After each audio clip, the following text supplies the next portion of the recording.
In this video, we are going to briefly discuss the main ideas described in the book by Clark, Goodwin, and Whiteley about why Britain decided to leave the European Union. In the first two chapters of the book, the authors give a general outline of the situation in which Brexit took place, as well as account for some reasons and key figures. Initially, the role of David Cameron is discussed. Being a Prime Minister at the time, he was a proponent of staying in the European Union. After failing to renegotiate the terms of membership, Cameron had to keep his promise of a referendum. Nevertheless, remembering the vote of 1975, which had a definite Remain outcome, he placed his bet on the public's unwillingness to choose uncertainty, and was sure that, like in 1975, the nation would not want such dramatic change. Actually, he had a point.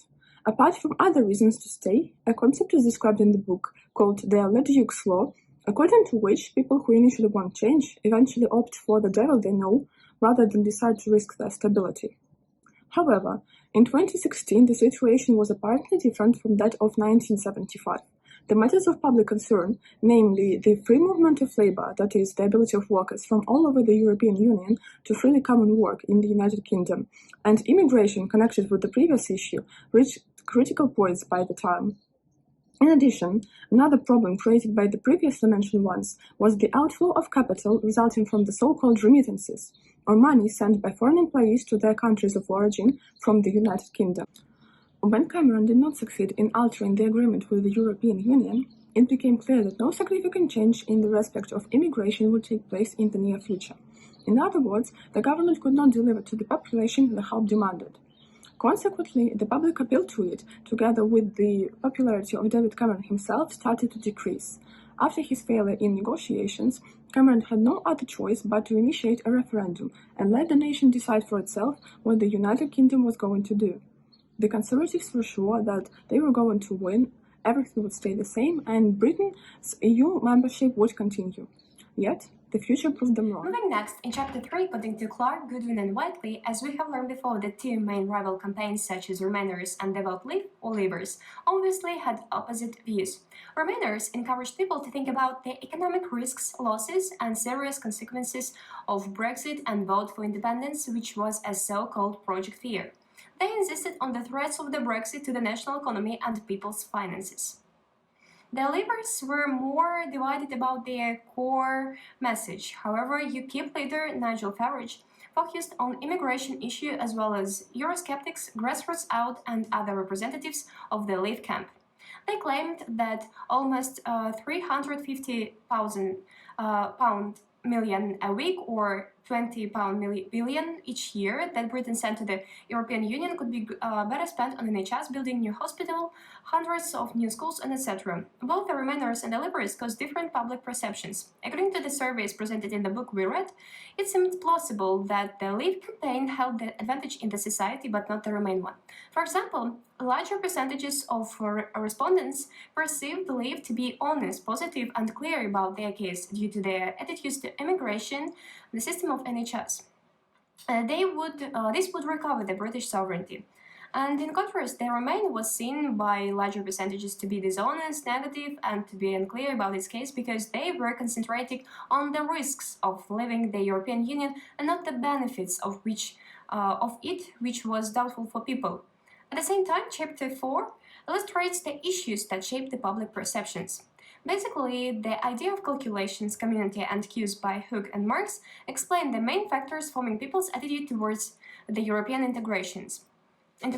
Calculations are devoted to perceived costs and benefits of being a member of the European Union. Community is about the influence of people's identity on their thoughts on European Union membership, and cues refer to how people's loyalty to a particular party or politicians and their ideologies shape their opinion on the European integration. Though especially the valence theory and its key factors clarify the electoral dynamics of Brexit vote. As Stokes states, the valence theory suggests some valence issues which are connected with that politics and policies. So what should be like? They should be like, so that people and political parties are broadly agree about them. The explanatory variables of this theory are people's evaluations of government's performance on key valence issues like the economy, their images of party leaders, their feelings of attachment to different parties. The valence issues, namely economy, immigration, and asylum seeking, appeared in the United Kingdom in times of Brexit, and which distinguish the rival campaigns of the Remainers and the Leavers. The authors of the book also discuss a dynamic model of attitudes towards the EU membership and the individual level model. All of them deal with the same variables: economy, immigration, NHS, but on different levels. An individual level, particular features of particular groups, and a collective one, the general dynamics which influence the society. Can be explained by the following reasons. First is that the views of the party and the people coincided on the issue of the country's exit from the European Union, that Labour's image for managerial competence had been badly damaged by the Great Recession, and positive feelings about Nigel Farage also played a big role and raised the probability that voters would cast their votes for UKIP. Among the people who participated in the development of UKIP, 99% were white people, where men are 83% and 72% of them are over 55 years of age.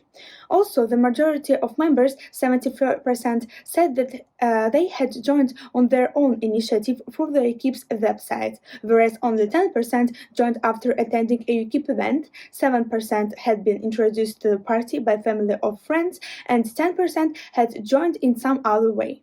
Overall, members of the UK party are united in their strong desire for Britain to leave the European Union, and the vast majority are very keen to reduce immigration into Britain from the European Union and elsewhere. So by 2014, the party had become a serious force when it attracted almost 20% of the vote and elected 147 councillors in local elections in the southern counties of England. By the time of the 2015 general election, UKIP had become a significant force, and its anti-European Union message had broad and sympathetic audience, but on the 2015 general election, party was confronted with the formidable obstacle of single-member plurality electoral system and lost its former unity. Chapters 5 and 6 are devoted to the history of the United Kingdom Party. UKIP was formed in 1993 and has been guided by the goal of withdrawing Britain from the European Union. Only in 1999, this small party won its first 3 seats in the European Parliament, including one for a young activist named Nigel Farage. This personality played a key role in the development and strengthening of this party. Farage was elected the leader of the UK party several times and modified UKIP's message, promoting ideas of Brexit and opposition to mass immigration and the free movement of European Union nationals. Moreover, he supported his statements with criticism of the established parties. Before 2005, only 10% joined the party, and an additional 12% joined between 2005 and 2010. However, since 2010, the UKIP started to experience strong support from the public. Chapter 7 mainly analyzed the circumstances, reasons, and motives which stimulated people to vote for leave.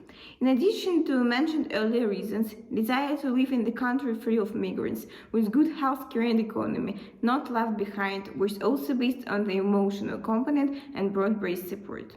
Loss of sovereignty was another important concern. Amount of contact with political leaders from UKIP, their activity, or in other words, cues, played a crucial role, and such a phenomenon as Boris effect emerged, which showed the level of sympathy and trust of the figure of Boris Johnson. Even the Project Fear view of Brexit as a super risky and extremely action didn't change the attitudes of Leave supporters. Chapter 8 focuses mainly on the outcomes of Brexit, and there exist 3 scenarios. The first one is Norwegian, with full access to the single market and free movement of labor.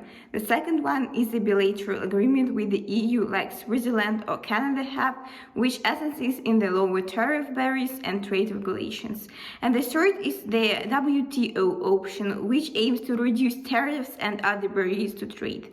And according to these scenarios, households will lose in 15 years 2,600, 4,300 and 5,200 respectively. Summarizing this part, it may be said that personal finances will suffer, trade and investment flows will be lower, and moreover productivity and GDP per capita will decrease.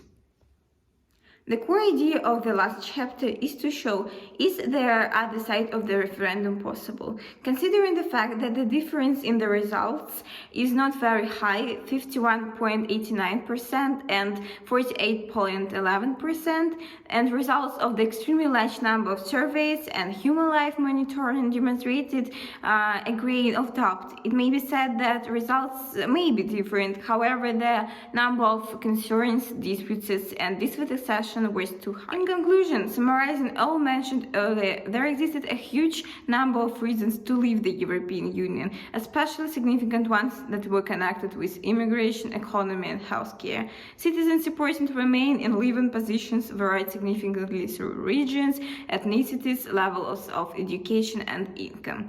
Generally speaking, the living conditions of the low and middle classes couldn't be satisfied through the provisions of the European Union. And if in 1975 the majority supported the membership, now it was impossible.